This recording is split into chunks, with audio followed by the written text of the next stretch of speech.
Es un proyecto de fortalecimiento y refuerzo de la justicia. Nada de eso puede ser aplicado ni a planes de impunidad, ni a una causa determinada que se encuentre en trámite, ni a la digitación en la designación de jueces. Se prevén estrictamente los mecanismos que prevé la Constitución para la designación de cualquier juez, ya sea por concurso o subrogante. Buenas noches, Gustavo. ¿Cómo siente usted esto? Bueno, mirá, es increíble. Yo creo que esta etapa del 2 de agosto, que todos vimos y hubo una similar con idéntico sentido del diario Clarín, claro, son justamente las que indican la necesidad de la reforma. Claro. No es admisible esto. En un Estado constitucional de derecho, nosotros no podemos admitir que, frente a una propuesta de reforma de la justicia institucional que el presidente remite al Congreso para su deliberación, la respuesta sea el apriete con causas judiciales. Es justamente el motivo que generó la crisis en la que se encuentra actualmente el Poder Judicial de la Nación. No hay otro aspecto de la vida democrática e institucional de nuestro país que recoja el 100% de objeción como lo hace la Administración de Justicia. Se esté de un lado o del otro, de cualquier lado se coincide en que la justicia funciona mal. Frente a eso, el presidente elabora un proyecto de ley del Poder Ejecutivo, lo somete a la discusión parlamentaria y la primera reacción es oponerse al proyecto antes de que se conozca. Porque las primeras opiniones en contra del proyecto nacieron antes de que el presidente informe de su contenido. Me parece que esa es una conducta antidemocrática que no alcanza a todos los miembros de la oposición. Por eso espero no caer en un falso optimismo y que la oposición dé el debate en el Congreso. Quisiera recoger también la placa anterior que tenías respecto de la sesión virtual. Fíjate que ese, sin duda, no querer dar la discusión política es el argumento real. Pero algunas voces de la oposición indicaban que la reforma era muy importante como para discutirla virtualmente. ¿Un juicio penal no es importante? Claro. Reanudaron juicios criminales por videoconferencia y hoy fue tapa de un diario todo el día. Están felices. Efectivamente, la reanudación del juicio contra Cristina Kirchner y otros funcionarios y privados se reanudó por Zoom. Exacto. Ahora, discutir una ley políticamente en el Congreso no puede debatirse virtualmente. Pero aparte, creo que caen en una contradicción permanente. Claro, pero aparte, doctor, primero querían sesionar. Cuando empiezan con la sesión remota, no querían sesionar por remoto.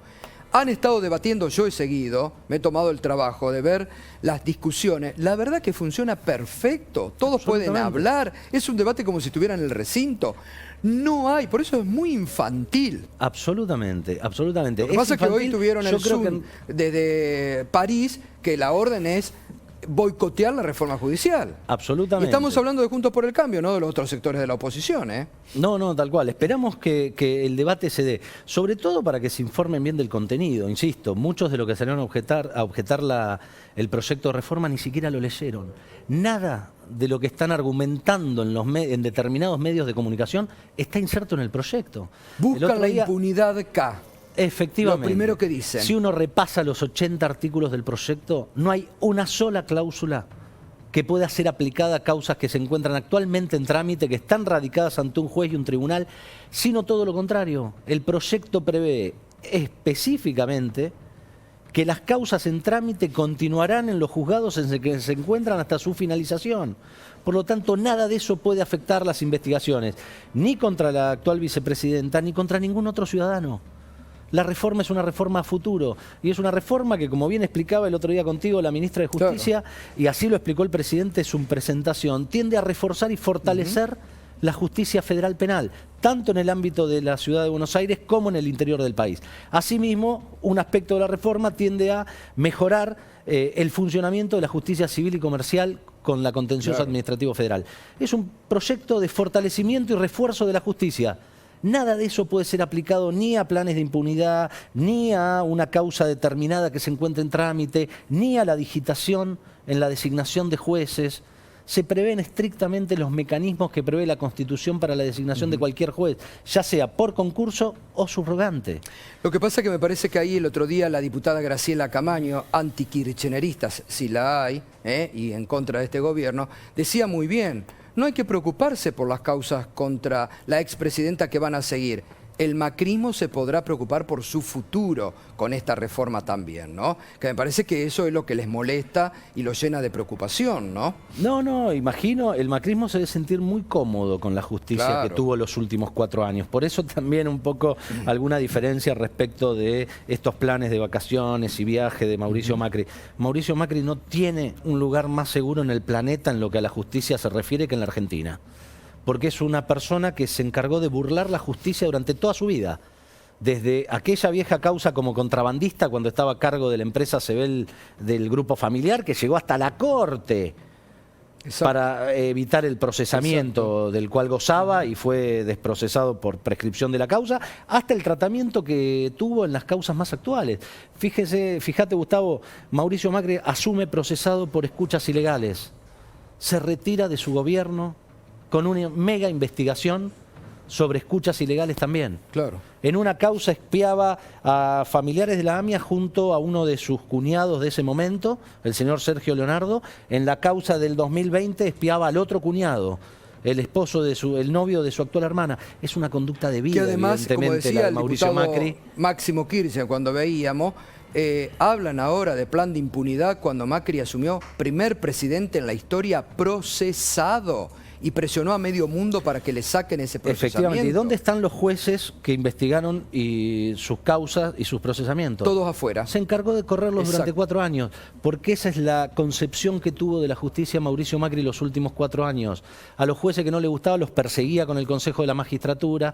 Llegaron a tener cuasi secuestrado un consejero para votar la destitución de un juez que no le gustaba. En el despacho del Supremo En la Corte Lorenzetti. Suprema de Justicia de la En el Nación, donde despacho no de se le tomaba Lorenzetti. juramento. Exactamente. Efectivamente. Entonces, la verdad cuesta que con esos antecedentes no tengan ni siquiera la conducta democrática de sentarse a discutir en el Congreso Nacional un proyecto de ley que envía el actual Poder Ejecutivo. Y digamos, hay otro tema ahí que creo que no está en la reforma, ¿no? Que ahora después lo vamos a estar hablando porque lo empieza a analizar, que es el tema del procurador, ¿no? Sí. Que la semana pasada nos enteramos que ha lanzado una caza de brujas sobre fiscales que investigaron al macrismo. Sí, no solo eso. El actual procurador interino, recordemos, Sí. no es el procurador designado constitucionalmente, sino que está cubriendo un interinato que se hizo bastante largo. El actual procurador no solo está impulsando con distinta vara algunas investigaciones respecto de la actuación de fiscales, ¿no? Recordemos, fiscal Stornelli, 9 meses rebelde para no concurrir al llamado de un juez federal, mereció una sanción apenas si leve.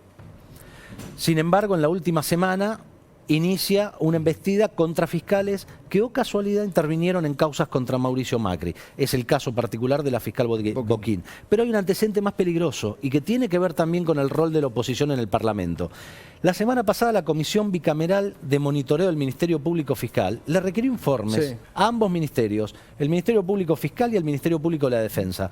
El Ministerio Público de la Defensa contestó adecuadamente, como se le contesta a todo orden de control parlamentario.